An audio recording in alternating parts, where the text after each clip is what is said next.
हरे कृष्णा। दोस्तों, पुरुषोत्तम मास में आने वाली पद्मिनी एकादशी को अत्यंत दुर्लभ और पुण्यदायी माना जाता है। ये एकादशी लगभग 3 वर्ष में एक बार आती है और मान्यता है कि इस दिन श्रद्धा से व्रत रखने पर जन्म जन्मांतर के पापों का नाश होता है तथा अंत में मोक्ष की प्राप्ति होती है। पुरुषोत्तम मास भगवान श्री हरि विष्णु को समर्पित होता है, इसलिए इस मास में आने वाली 2 विशेष एकादशियां, शुक्ल पक्ष की पद्मिनी एकादशी और कृष्ण पक्ष की परम एकादशी, बहुत ही महत्वपूर्ण मानी जाती हैं।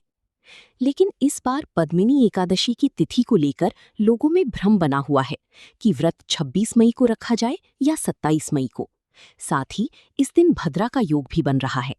तो आइए जानते हैं सही व्रत तिथि, भद्राकाल और पारण का शुभ समय। हिंदी पंचांग के अनुसार एकादशी तिथि प्रारंभ होगी 26 मई 2026 मंगलवार सुबह 5:12 से और एकादशी तिथि समाप्त होगी 27 मई 2026 बुधवार सुबह 6:22 पर। इसके बाद द्वादशी तिथि प्रारंभ हो जाएगी। इस बार 26 मई को सूर्योदय के समय दशमी तिथि का प्रभाव रहने के कारण इसे दशमी युक्त एकादशी माना जा रहा है।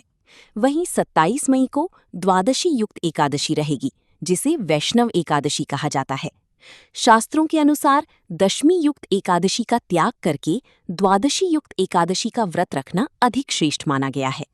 इसलिए अधिकांश वैष्णव और धर्माचार्यों के अनुसार पद्मिनी एकादशी का मुख्य व्रत 27 मई 2026 बुधवार को रखा जाएगा। हालांकि जो श्रद्धालु अपनी परंपरा या श्रद्धानुसार 26 मई को व्रत रखना चाहते हैं, वे भी व्रत रख सकते हैं। भद्रा काल का समय 26 मई मंगलवार को भद्रा प्रारंभ शाम 5:42 से, 27 मई बुधवार को भद्रा समाप्त सुबह 5:25। इस दौरान भद्रा का वास पाताल लोक में रहेगा। दशमी युक्त एकादशी रखने वालों का पारण समय, जो श्रद्धालु 26 मई मंगलवार को व्रत रखेंगी, उन्हें 27 मई बुधवार को दोपहर 1:31 से 3 बजे के बीच व्रत का पारण करना होगा।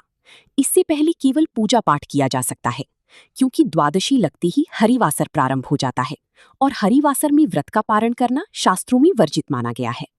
वैष्णव एकादशी रखने वालों का पारण समय, जो श्रद्धालु 27 मई बुधवार को वैष्णव एकादशी का व्रत रखेंगे, उन्हें 28 मई गुरुवार को सुबह 5:15 बजे से सुबह 7:45 बजे के बीच व्रत का पारण करना होगा।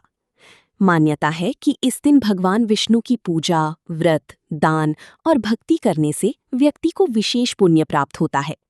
ये व्रत सुख, समृद्धि, संतान सुख और मोक्ष प्रदान करने वाला माना गया है। इस दिन भगवान विष्णु को तुलसी दल, पीले फूल, पंचामृत और खीर का भोग अवश्य लगाना चाहिए। अगर आपको ये जानकारी उपयोगी लगी हो तो वीडियो को लाइक और शेयर जरूर करें। ऐसी ही धर्म और सनातन से जुड़ी सच्ची एवं महत्वपूर्ण जानकारियों के लिए हमारे चैनल धार्मिक ज्ञान को सब्सक्राइब करना ना भूलें। हरे कृष्णा।